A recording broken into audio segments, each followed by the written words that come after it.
बहुत पुरानी बात है। सुंदर नगर में सोमा नाम की औरत अपने पति रमेश और 4 बेटों के साथ रहती थी।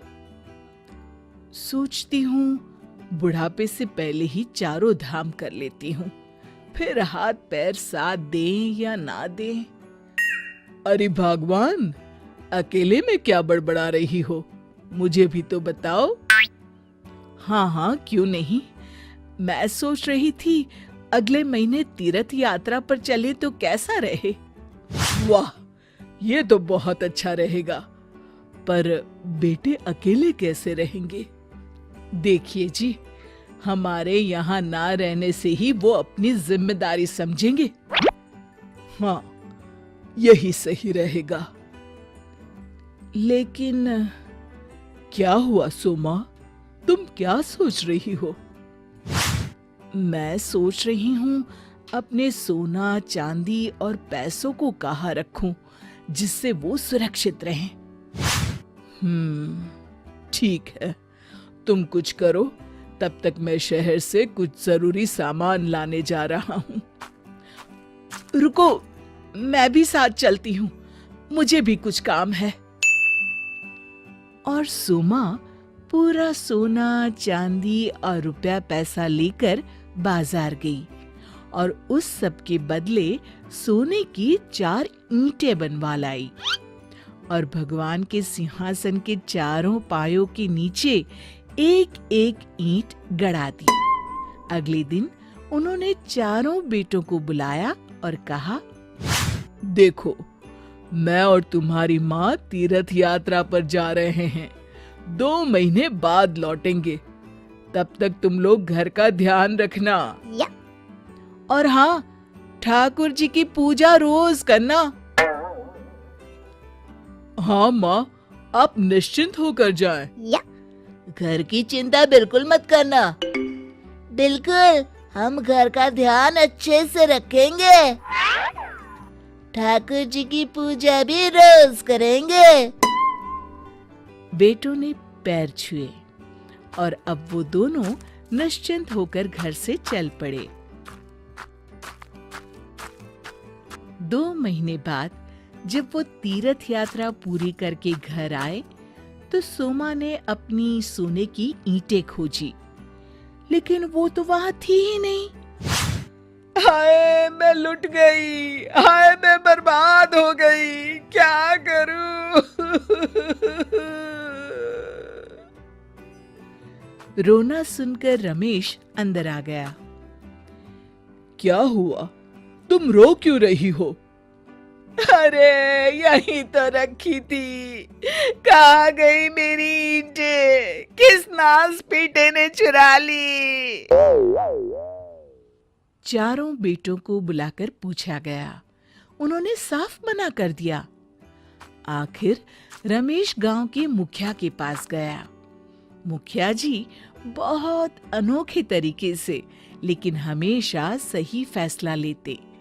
पूरी बात सुनकर उन्होंने कहा, रमेश, तुम तो हाल ही में तीर्थ करके आए हो, इसलिए आज रात का खाना पूरे परिवार के साथ यहाँ हवेली में खाना। अब सब मुखिया जी के घर पहुँचे। खाना खाने के बाद मुखिया जी बोले, हमारे घर का नियम है कि सोने से पहले एक कहानी जरूर सुनाई जाती है। क्या तुम लोग भी सुनना चाहोगे? हाँ, जरूर। तो सुनो। किसी जमाने में 2 बहुत अच्छे दोस्त थे, वीरेंद्र और विक्रम। उनकी दोस्ती की कस्में खाई जाती थी। एक बार वीरेंद्र ने अपने दोस्त की परीक्षा लेना चाहा। दोनों दोस्त रात में बैठे हुए थे कि अचानक, क्या तुम अपनी कोई भी चीज मुझे दे सकते हो? हाँ, बिल्कुल। पिछले महीने तुम्हारे घर बेटा पैदा हुआ है और आज मेरा मन कर रहा है कि नरम इंसानी मांस खाऊं। क्या तुम मुझे अपना बेटा दे सकते हो? अभी लाता हूँ दोस्त, कहकर विक्रम घर की तरफ चल दिया और रोते हुए पत्नी सीता को सारी बात बताई। आपको हर हाल में अपना वचन निभाना चाहिए। ये लीजिए अपना बेटा।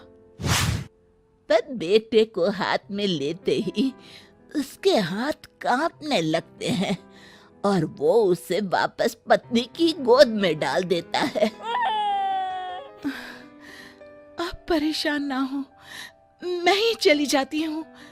आपका वचन टूटना नहीं चाहिए। और फौरन बेटे को लेकर विक्रम के घर की तरफ चल पड़ी।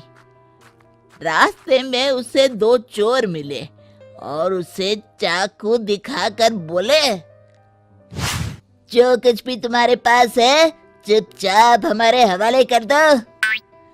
भैया, अभी मैं जल्दी में हूँ, थोड़ी देर इंतजार करो। मैं वचन देती हूँ, लौटकर अपना पूरा जेवर तुम्हें सौंप दूंगी। चोरों ने उसकी बात मान ली और जाने दिया। उधर विक्रम की पत्नी को सामने देखकर वीरेंद्र बोला, तुम बिल्कुल मेरी बहन जैसी हो और ये तो मेरा भांजा है। मैं तो विक्रम की परीक्षा ले रहा था और वो सफल हुआ है। फिर ढेर सारा धन दिया और कहा, ये मेरी तरफ से तुम दोनों को तोहफा है, अब तुम घर जाओ। सीता खुशी खुशी अपने घर चल दी। रास्ते में उसे फिर से चोर मिले।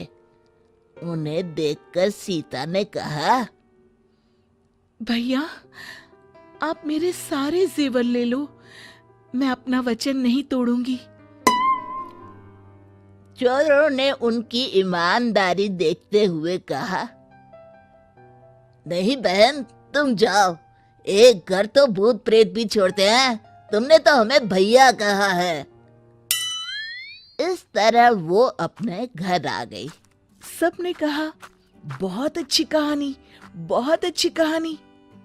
अब मुखिया जी ने रमेश के बेटों से कहा, तुम लोग बारी बारी से बताओ कि इनमें से सबसे महान कौन है और क्यों है। मेरे हिसाब से सबसे ज्यादा महान विक्रम है, क्योंकि दुनिया में सबसे प्यारा कुछ है तो वो अपना बेटा है, पर वचन पूरा करने के लिए उसने बेटा भी दे दिया। मुझे लगता है कि चोर ही सबसे महान है। इतनी आसानी से भला कोई हाथ आया माल छोड़ता है कभी? मुझे लगता है सीता सबसे अधिक महान है, क्योंकि वचन तो विक्रम ने दिया था पर उसने निभाया। मुझे लगता है वीरेंद्र सबसे महान है। मुझे लगता है वीरेंद्र सबसे महान है, क्योंकि उसने परीक्षा तो ली लेकिन कोई भी गलत फायदा नहीं उठाया, उल्टा उसे अपना भांजा माना। पक्का तुम्हारे मंझले बेटे ने ही सोने की ईंटें चुराई है। अब वो कैसे? क्योंकि बाकी सब ने अच्छे लोगों का पक्ष लिया, लेकिन उसे चोर ही भले लगे। तभी शायद कहा गया है, चोर चोर मौसे रे भाई। घर जाकर जब सबके सामान की तलाशी ली गई तो मंझले बेटे के सामान में से 4 ईंटें निकली। शिक्षा, संगत से लोगों के स्वभाव का पता लगता है, अतः हमेशा अच्छी संगत का चुनाव करें। दोस्तों, हमें उम्मीद है कि आपको हमारी ये कहानी पसंद आई होगी। कृपया हमारे चैनल को सब्सक्राइब करें और सभी अपडेट्स के लिए बेल आइकन जरूर दबाएं। और हाँ, वीडियो लाइक और शेयर करना मत भूलिएगा। Bye bye.